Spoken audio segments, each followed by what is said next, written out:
आंसू आना शुरू हो जाते हैं खुशी से जब आप लोगों के इस प्यार को देखता हूँ। इतने कमाल लोग हो यार आप लोग, ये लोग और जो मेरे साथ घर में है, आप सब अपने लिए एक दफा बजाओ। वेलकम करता हूं मोहब्बत से, प्यार से, दिल्लगी से उस शो पे जहां हम कर देंगे हाथ जिंदगी गुजारने की, बातें करने के, प्यार की, मोहब्बत की, आपकी और मेरी। एक दफा फिर आपको वेलकम करता हूं हाथ करती हुए मोमिन साकिब।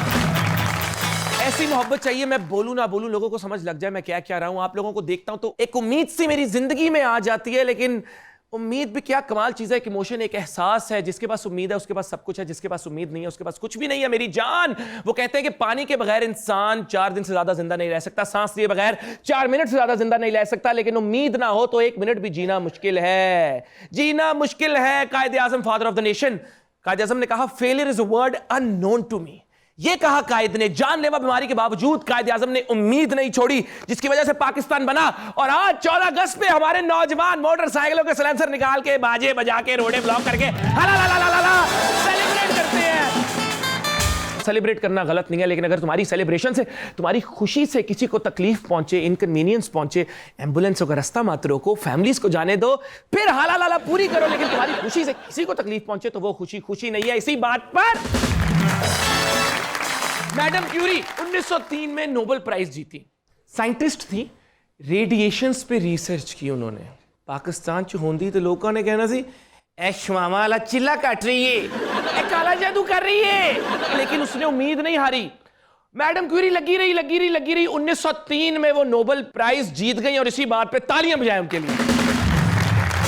उनको उम्मीद थी, इसलिए she became a symbol of Perseverance and determination. हमारे अंदर कौन सा वो हार्मोन है, वो केमिकल है जिसका ताल्लुक उम्मीद के साथ है, उसको कहते हैं ऑक्सीटोसिन। तो कभी कभी डोपामिन भी होता है। पाकिस्तानियां इच बहुत है। असं कहने 100 का पेट्रोल पै जाए, मोटरसाइकिल हफ्ता चल जाए, इंज तो नहीं होता ना। 2009 में यूनुस खान को उम्मीद थी तो हम वर्ल्ड चैंपियन बन गए ना।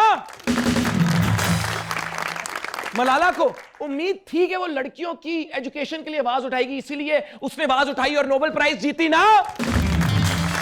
वो कहते हैं ना, life is a culmination of highs and lows. जिंदगी में उतार चढ़ाव आता रहता है। तो सबकी जिंदगी में ऐसा मोमेंट आता है जब चीजें उसको सही नहीं लग रही होती, इंसान उम्मीद कहीं से आ रही होती है, जा रही होती है। लेकिन आई थिंक, मेरा ये मानना है कि ऐसे मोमेंट्स पे, ऐसे जब मौके आए जिंदगी में, तब आपके अंदर एक एटीट्यूड होना चाहिए ऑफ ग्रैटिट्यूड। उस वक्त आपको उन सब चीजों के बारे में सोचना चाहिए जिन चीजों से अल्लाह ताला ने आपको नवाजा है। और बाकी दुनिया में ऐसे बहुत लोग हैं जो ब्लेस्ड नहीं है, तो फिर वो उम्मीद ऑटोमेटिकली वापस आ ही जाती है। और वो जो लाइट है ना टनल के एंड पे, वो आपको नजर आ ही जाती है। लड़कों में से कोई बताए कि उसने किसी लड़की से मोहब्बत की उम्मीद लगाई हो और वो उसे भाईजान कह के निकल गई हो, और उसी की शादी में तुमने कुर्सियां लगाई हो आंसुओं के साथ। मेरे साथ हमेशा ही ऐसे होता है कि मैं जब भी किसी से उम्मीद लगाता हूँ तो आगे किसी और के साथ उम्मीद लगा के चली जाती है। मुझे समझ नहीं आती हमेशा ऐसा क्यों होता है। मतलब क्या आप मुझे बता सकते हैं कि मेरे अंदर किस चीज की कमी है? कब तक मैं अकेला मैं रहूंगा? मुआशरे की इस गंदगी के खिलाफ हूं, लेकिन मुझे पूछना पड़ेगा, तुम्हारे पास गाड़ी कौन सी है? मेहरान है मेरे पास। तुम्हें बाइक लेनी चाहिए 125। स्पीड का मसला है तुम्हारी। अब बुलाना चाहूंगा आपकी भरपूर तालियों से, आपकी मोहब्बत से, आपकी दिल्लगी से उस इंसान को, एक ग्लोबल सिटीजन है, पैदा पाकिस्तान में हुए, शादी ग्लासगो में हुई, बीच में क्या हुआ हमें नहीं पता, हम जानेंगे, उनसे पूछेंगे, आप पूछेंगे, मैं पूछूंगा, लेकिन आज उनकी जिंदगी में वो होने वाला है जो पहले नहीं हुआ। वो आ रहे हैं मेरे साथ बातें करने, इस शो का हिस्सा बनने। कहां पे? हद कर दी विद मोमिन साकिब। क्या नबील भाई की गाड़ी खराब? यार नबील भाई की गाड़ी खराब हो, मेरा ज्यादा वेट नहीं करना, मैं नबील भाई को खुद लेकर आता हूं। Hello, I am coming, okay, take care. Nabeel भाई को किसी भी तरह इस सेट पर लेकर आऊंगा।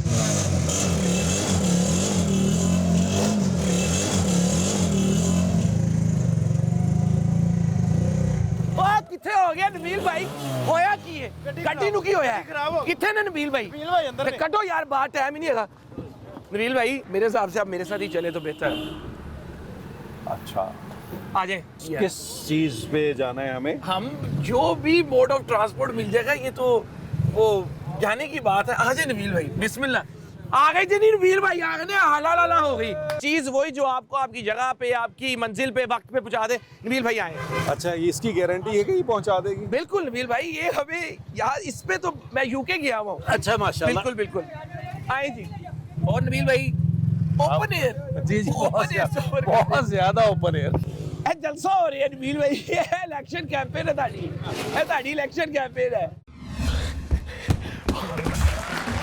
ਓਏ ਯਾਰ ਉਹ ਨਬੀਲ ਭਾਈ ਦੀ ਗਾੜੀ ਖਰਾਬ ਹੋ ਗਈ ਸੀ ਤੁਹਾਨੂੰ ਪਤਾ ਹੈ ਅੱਜ ਕੱਲ ਗੱਡੀਆਂ ਦਾ ਗੱਡੀ ਗਰਮ ਹੋ ਜਾਂਦੀ ਹੈ रेडिएटर ਚ पानी पाते नहीं समझ लगती नहीं लेकिन आपने टेंशन नहीं लेनी नबील भाई आगे इस शो पे और अब मैं चाहता हूं आप और मैं मिलके बहुत सारी तालियों के साथ जज्बे के साथ मोहब्बत से बुलाए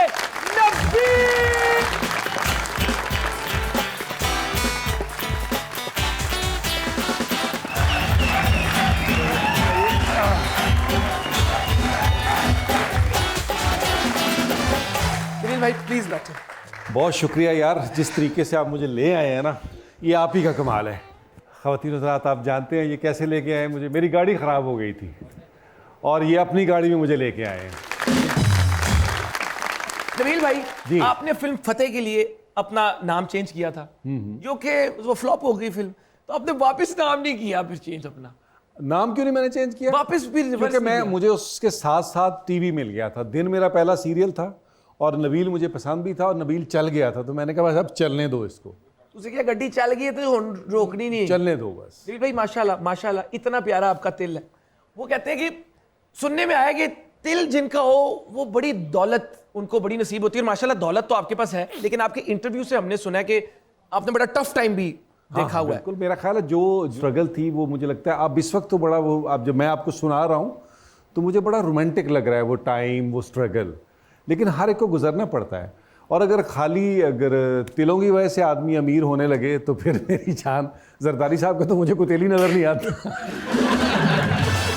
फिर मैं भी सुबह सुबह और पेट कर रहा मुझे हूँ नवाज शरीफ साहब का भी चेहरा याद आ रहा है उन पे उनके नाक पे भी कोई तिल मतलब चले बच्चे इधर सुबह सुबह तिल लगा रहे अम्मी इधर 4 लगा दो इधर 5 लगा दो शायद ही कुछ बच जाए वो जो आपके स्ट्रगलिंग डेज थे did you enjoy that journey बहुत यार लाहौर में सबसे बड़ा जो मज़ा था और मेरा स्ट्रगलिंग टाइम सारा लाहौर में गुजरा है सर्वाइवल के भी पैसे कई दफ़ा नहीं होते थे लेकिन जो एक खुशी थी ना मैं आपको बयान नहीं कर सकता मतलब आप हंसते हुए सोने गए हैं तो आप हंस रहे हैं उठे हैं तो फिर हंसते हुए उठे हैं मतलब वो जो बेफिक्री थी ना मैं समझता हूँ पैसा भी उसका कोई जोड़ नहीं है हम अपनी ऑडियंस से कुछ एक स्पेसिफिक टॉपिक पे बात कर रहे थे और वो टॉपिक हमारा था उम्मीद तो आपका कभी ऐसा कोई मोमेंट आया इंडस्ट्री में आने के बाद कि आपकी उम्मीद खत्म हो रही और आपने कहा सामान पैक करो तो मैं वापस चलना है गल नहीं बन रही यार सच्ची बात बताऊँ मेरा टाइम मैंने स्टार्ट किया था 91-2 में वो बड़ा मुश्किल टाइम था क्योंकि फिल्म तकरीबन ऑलमोस्ट ख़त्म हो रही थी